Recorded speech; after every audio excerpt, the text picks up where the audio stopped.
আমার ছেলে আর আমি একদিন একসাথে ঘুমাচ্ছিলাম। আমার স্বামী বিদেশে থাকে। আমার শরীরটা খুব খারাপ হওয়ায় আমি আমার ছেলেকে আমার সাথে ঘুমানোর কথা বলি। কিন্তু হঠাৎ একদিন রাতে যখন আমি ছেলের সাথে ঘুমালাম, তখন আমি অর্ধেক ঘুমের মধ্যে আছি এমন সময় অনুভব করলাম কেউ আমার সাথে বাজে কিছু করার চেষ্টা করছে। ঠিক সেই মুহূর্তে আমার ঘুম ভেঙে যায়। আর ঘুম ভেঙে আমি দেখলাম আমার ছেলে পাগলের মতো কি যেন করতে চাইছে। আর তা দেখে আমি খুব আশ্চর্য হয়ে গেলাম। আমার আর বুঝতে বাকি রইল না সে কি চাইছে। বন্ধুরা, আমার ছেলে কি করেছিল সেদিন রাতে যা দেখে আমি সহ্য করতে পারছিলাম না। সম্পূর্ণ গল্পটি শুনতে তোমাদের পানি ধরে রাখতে পারবে না। তাহলে চলুন বন্ধুরা, গল্পটি শুরু করি। গল্পটি শুরু করার আগে তোমাদের নিকট আমার বিশেষ অনুগ্রহ করে তোমরা আমার চ্যানেলটি সাবস্ক্রাইব করে আমাকে সাপোর্ট করবে। আমার নাম শারমিন। আমি দেখতে খুবই সুন্দরী, লাবণ্যময়ী। আমার বয়স ৩৫ বছর। আমি থাকার বনশ্রীতে থাকি। আমার এক ছেলে এক মেয়ে। ছেলের নাম তন্ময় আর মেয়ের নাম শান্তা। আমার বিয়ে হয়েছে এক প্রবাসী স্বামীর কাছে। বিয়ের কিছুদিন পর আমার স্বামী বিদেশে প্রবাসে চলে যায়। তারপর থেকে আমাকে খুব কষ্ট করতে হয়েছে। ছোট ছেলেকে নিয়ে আমার খুব কষ্টে দিন কাটছিল। দেখতে দেখতে আমার ছেলে এবং মেয়ে উভয় বড় হয়ে গেল। বর্তমানে আমার ছেলের বয়স ২১ আর মেয়ের বয়স ১৭। দুই ছেলে মেয়ে নিয়ে অনেক সুখের সংসার আমার। তারা দুজনেই পড়ালেখায় ব্যস্ত।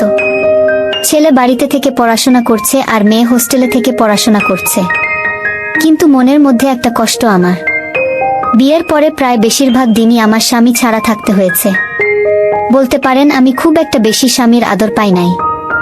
কারণ সে বিদেশ থেকে মাঝে মধ্যে ছুটিতে আসতো আর অল্প কিছুদিন থেকে আবার চলে যেত। তারপর আবার ৫ বছর পর ৩ থেকে ৪ মাসের ছুটি নিয়ে আসতো। তারপর আবার চলে যেত। তাতে আমার কিছু হতো না। মনের কষ্ট মনেই রয়ে যেত, বরং আরো আগুন জ্বালাইয়া তুলে চলে যাইত। তারপর কিছুদিন শুধু কালিচক করতাম। এভাবেই চলত আমার জীবন। তাই বলছি বন্ধুরা, স্বামীর আদর আমার জীবনে খুব কমই পাইতাম। কিন্তু আমার কি ভাগ্য, সেই স্বামীর আদর, সোহাগ, মায়া, মমতা সব দিয়ে ভরিয়ে দিয়েছিল আমার ছেলে তন্ময়। আমি কখনো কল্পনাই করতে পারি না যে আমার ছেলে তন্ময় আমাকে এত সুখ দিবে। আমার ছেলের নাম তন্ময়। সে ক্লাস 7-এ পড়ছে। দেখতে অনেক সুন্দর, আমার মতোই হয়েছে। আমার ছেলেও হ্যান্ডসাম, অনেক স্মার্ট। যে কোনো মেয়ে দেখলে আমার ছেলের প্রেমে পড়ে যায়। আমি আমার ছেলের প্রতি অনেক যত্ন নিতাম, মানে অনেক ভালোবাসতাম আমার ছেলেকে। সবসময় আমার ছেলের সাথে আমি ফ্রি থাকার চেষ্টা করতাম। আমার ছেলের সাথে আমি বন্ধুর মতো আচরণ করতাম সবসময়। বন্ধুরা, একদিন রাতের ঘটনা। আমার ছেলে ওয়াশরুমে গিয়েছিল। ওয়াশরুম থেকে বের হতে একটু দেরি হচ্ছিল। হঠাৎ করে আমার ছেলের মোবাইলে একটি মেসেজ চলে আসলো। মেসেজটি দেখে আমি খুব হিমশিম খেয়ে গেলাম। মেসেজটা খুব বিশ্রী ভাষায় লেখা ছিল। তবে এটুকু বুঝতে পারছি যে মেয়েটি আমার ছেলেকে মেসেজটা দিয়েছে সে নিশ্চয়ই আমার ছেলে খুব পরিচিত, এবং সে আর আমার ছেলের মধ্যে নিশ্চয়ই খারাপ কোনো সম্পর্ক আছে। প্রকৃতপক্ষে মেসেজটি দেখে আমার মন খারাপ হয়ে গেল। মেসেজটি দেখে আমি মনে মনে ভাবলাম, কে এই মেয়ে? তাহলে কি আমার ছেলেই মেয়ের সাথে সম্পর্কে জড়িয়ে গেল? আমার ছেলে কি তাহলে নষ্ট হয়ে গেল? যদি তাদের মধ্যে এরকম ধরনের সম্পর্ক নাই থাকে, তাহলে কেনই বা এই মেয়েটি এরকম বিশ্রী মেসেজ দেবে? মেসেজটি দেখে আমার মনটা খারাপ হয়ে গেল। মনে মনে ভাবলাম, তাহলে আমার ছেলেকে কি আমি জিজ্ঞেস করব মেয়েটিকে? কিছুক্ষণ ভেবে তারপর ভাবলাম, যদি আমি আমার ছেলেকে জিজ্ঞেস করি তাহলে সে হয়তো কষ্ট পাবে। না, আমাকে বিকল্প চিন্তা ভাবনা করতে হবে। যেভাবেই হোক এই মেয়ের কাছ থেকে আমার ছেলেকে বাঁচাতে হবে। তা না হলে আমার ছেলের পড়ালেখা সহ আমার ছেলের ভবিষ্যৎ একেবারে নষ্ট হয়ে যাবে। পরের দিন আমার ছেলে স্কুলে যাবে। ছেলের পিছন পিছন আমিও গেলাম। কিন্তু আমার ছেলেকে বুঝতে দিলাম না যে আমি তাকে ফলো করছি। স্কুলে যাওয়ার কথা বলে আমার ছেলে দেখলাম স্কুলে না গিয়ে অন্য দিকে যাচ্ছে। আমি ওর পিছন পিছন ছুটলাম। কিছুক্ষণ যাওয়ার পর দেখলাম একটি মেয়ে আমার ছেলের জন্য দাঁড়িয়ে রয়েছে।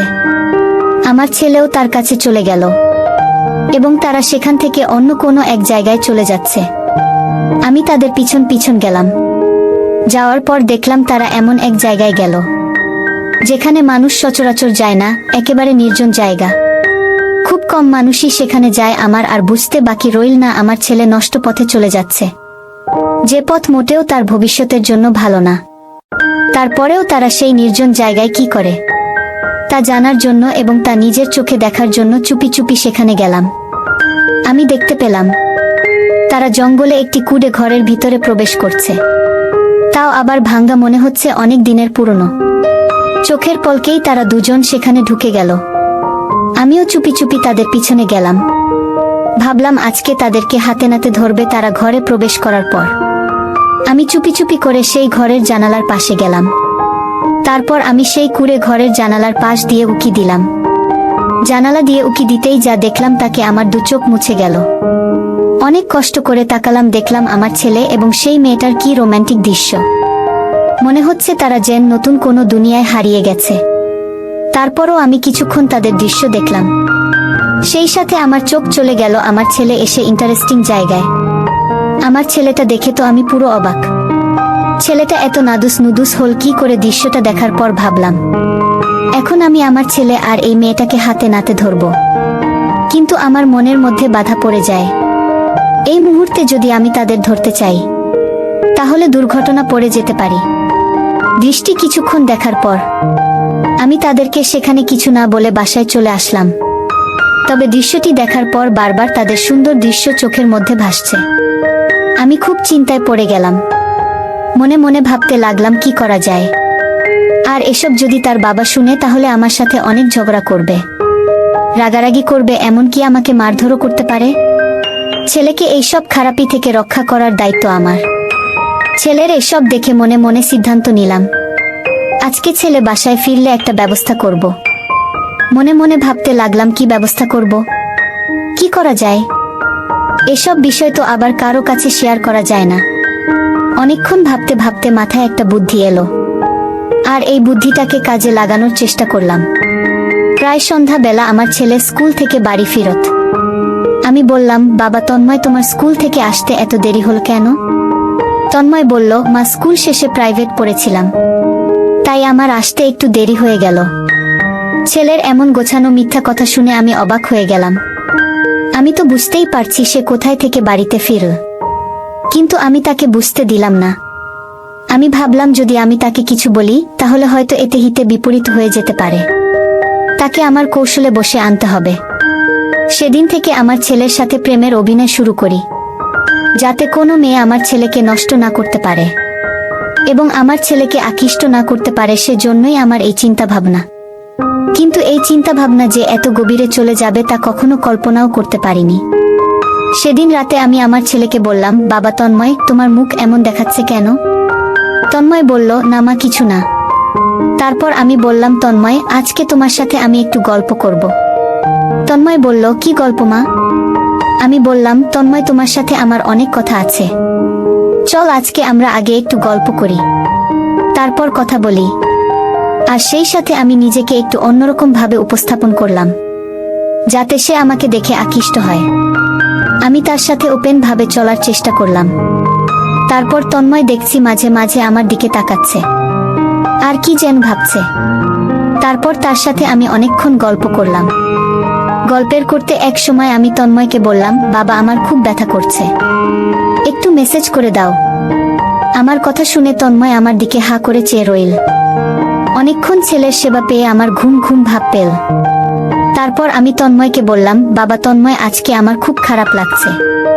তুমি আজকে আমার এখানে থাকবে কেন জানি আমি, আমার ভয় লাগতেছে। তন্ময় বলল, আচ্ছা ঠিক আছে। তারপর আমি আর আমার ছেলে তন্ময় একসাথে ঘুমিয়ে পড়লাম। রাত যখন গভীর হলো তখন আমি বুঝতে পারলাম কেউ যেন আমার সাথে চুপি চুপি অন্যরকম কিছু করার চেষ্টা করছে। অনেকদিন পর কারো এমন অবস্থা অনুভব করতে পেরে আমার ঘুম ভেঙে গেল। আমি বুঝতে পারলাম নিশ্চয়ই আমার ছেলে তন্ময়, কারণ আমার রুমে তো তন্ময় ছাড়া আর কেউ নেই। তারপরেও আমি ঘুমের ভান করে পড়ে রইলাম, বুঝতে দিলাম না আমার ছেলে তন্ময়কে। মনে মনে ভাবলাম দেখি তন্ময় আমার সাথে কি করে। কিছুক্ষণ পর তন্ময় মনে করলো হয়তো আমি ঘুমিয়ে পড়েছি। সে তার ইচ্ছামতো বিভিন্নভাবে আমার সাথে বিভিন্ন রকম অদ্ভুত আচরণ করা শুরু করলো। আমি ভাবলাম মনে হয় আমার ছেলে পাগল হয়ে গেছে, আর তা না হলে সে আমার সাথে এরকম অদ্ভুত আচরণ কেন করবে। তারপরও আমি নীরব থাকলাম। যখন সে খুব বেশি পাগলামি করতেছে তখন আমার ঘুম ভেঙে যায়। আমি সজাগ হয়ে বললাম, তন্ময় তুমি কোথায়, কি করছো? সে আমার সজাগ হওয়া দেখে বোকা হয়ে গেল।